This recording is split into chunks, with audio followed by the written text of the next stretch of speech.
So, picture this.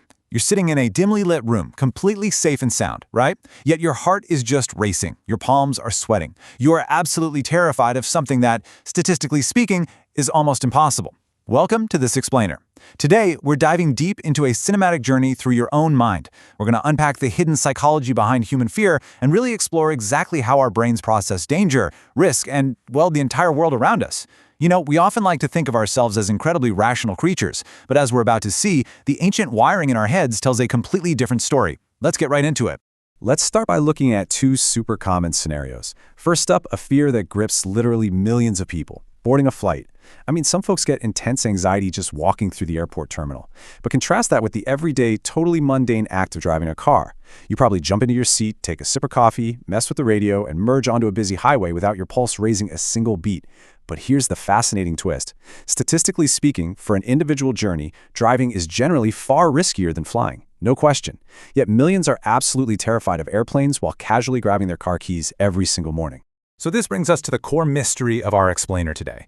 Why exactly do we fear things that almost never happen? Is it just because we don't understand math? Well, actually, scratch that. It's not exactly that simple. Your brain doesn't experience danger the way a calculator does. It's not running complex probability algorithms before deciding to freak out. Instead, it experiences danger through vivid stories, through really powerful memories, and through raw emotion. To really wrap our heads around this, we need to look at how these stories actually play out in everyday life. Let's trace how this builds up in a perfectly normal situation. Let's say we have someone named Priya. She is beyond thrilled about her international vacation. Tickets are booked, bags are packed, the whole shebang. But just a few days before her trip, she catches a dramatic news report about a rare aviation incident. The footage is literally everywhere, social media is totally buzzing with it, and Priya starts wondering, oh man, what if this happens to me? Her heart races just imagining handing over her boarding pass, and that fear just lingers heavily. But then, the very next morning, she calmly drives through heavily congested, chaotic traffic to get to work, totally relaxed. A single super vivid news report completely overrode her logic regarding the plane, but she remains entirely blind to the actual statistical danger of her daily commute. To understand why Priya reacts like this, we've kind of got to travel back in time. Imagine living thousands of years ago, out on the savannah. There were no spreadsheets, no probability charts, no risk assessment seminars. If your ancestors spent 10 minutes calculating the exact mathematical probability that a rustling bush was a hungry lion versus just a breeze, well, they probably wouldn't have survived to pass on their genes. They'd literally be lunch. Instead, evolution heavily favored brains that could make lightning-fast decisions. We call these mental shortcuts heuristics. They're basically evolutionary adaptations that allow our brains to make rapid survival choices using very limited information. And this beautifully highlights a huge mismatch between our ancient brains and our modern world. When an ancient threat popped up, like that rustling bush, the required response was incredibly fast and immediate. It was quite literally life or death. You run first, you ask questions later. But a modern threat, say a dramatic news report about a rare event flashing on a glowing screen, the appropriate response in the modern world should be slow. It should be analytical. You need to consider the context that this is an incredibly rare event. But here's the kicker. Our survival brain doesn't know the difference. It reacts to that flashing screen on the evening news with the exact same immediate life or death panic as it did to the rustling bush. Which brings us to the main psychological culprit behind our skewed perception of risk, the availability heuristic. This is a mental shortcut where the brain basically assumes that if an example of something comes to mind easily, it must be common, and therefore highly likely to happen to you. Just think about that for a second. Your brain uses the speed of your memory as a gauge for probability. If you can remember it instantly, your brain flags it as a massive, everyday threat. So, the availability heuristic tricks us through sheer memorability.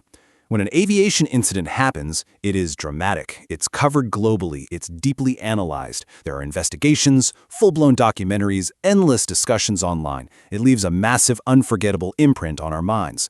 But sadly, car accidents happen every single day, right in our own neighborhoods, and they receive almost zero national attention. They just kind of fade into the background noise of daily life.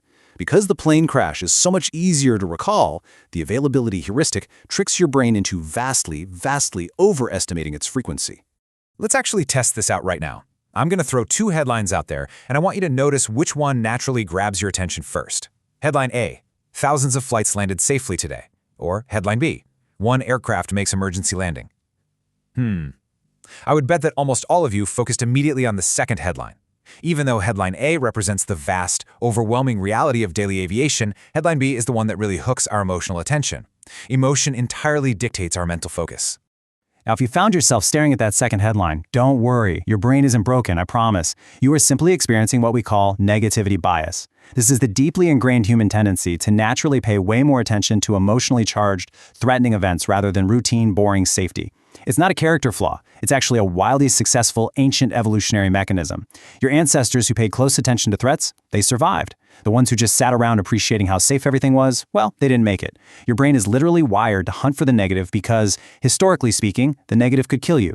So what happens when you combine this natural negativity bias with modern media?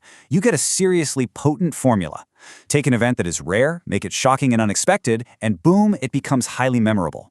Modern media naturally focuses on uncommon events because that's what we as humans automatically pay attention to. The news isn't necessarily trying to maliciously terrify you, they're really just holding up a mirror to our own psychological preferences. We instinctively click on the rare and the shocking. But by consuming a steady diet of exclusively rare and shocking events, we unintentionally feed our negativity bias, and man, it wildly warps our sense of reality. Let's look at a classic, everyday example of this. I like to call it the shark problem. Sharks feature in vivid, absolutely terrifying blockbuster movies. A single shark encounter creates dramatic, international news headlines. Yet, statistically, the chances of you ever interacting with a shark, let alone being attacked by one, are vanishingly rare. But what's the result? A massive amount of perceived fear. A person living hundreds of miles from the ocean will genuinely feel a spike of anxiety thinking about sharks when they visit the beach maybe just once a year. Vivid storytelling leaves a much, much larger psychological imprint than any statistical spreadsheet ever could. So the absolute crucial point here is this. We shouldn't view fear as the enemy. As the saying goes, fear is one of the most valuable survival tools humans have. Because think about it. Without fear, we would take completely reckless, life-ending risks every single day. We'd walk right off cliffs and step in front of speeding cars. Fear is a highly successful feature of the human operating system. The real goal of understanding risk perception isn't to become totally fearless. Is to ensure that our fear system is actually responding to genuine threats, rather than just being hijacked by vivid stories of incredibly rare events. So, how do we actually do that? How do we outsmart our own ancient biases? Well, here are 4 highly actionable steps you can start using today. Step 1. Pause. The next time you see a terrifying headline, just stop and ask yourself, is this event actually common, or is it just highly memorable? Step 2. Look for reliable context. Try to zoom out. What is the broader statistical reality behind the dramatic story? Step 3. Notice your emotions. Recognize when a story is intentionally pulling at your anxiety and wait until that emotion cools down before making a decision. And finally, step 4, remember your brain's evolutionary goal.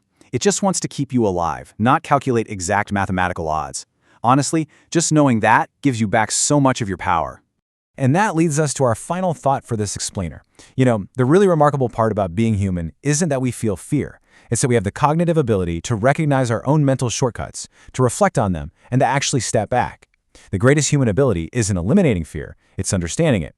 Because once you understand how your mind perceives risk, you don't suddenly become reckless. You simply become wiser, clearer, and much more intentional about what truly deserves your attention and what doesn't.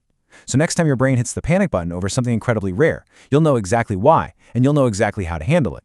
But it leaves us with one final question to chew on. If our brains are this easily hijacked by dramatic stories, what other dangers are holding you back from living your life simply because they make a good headline?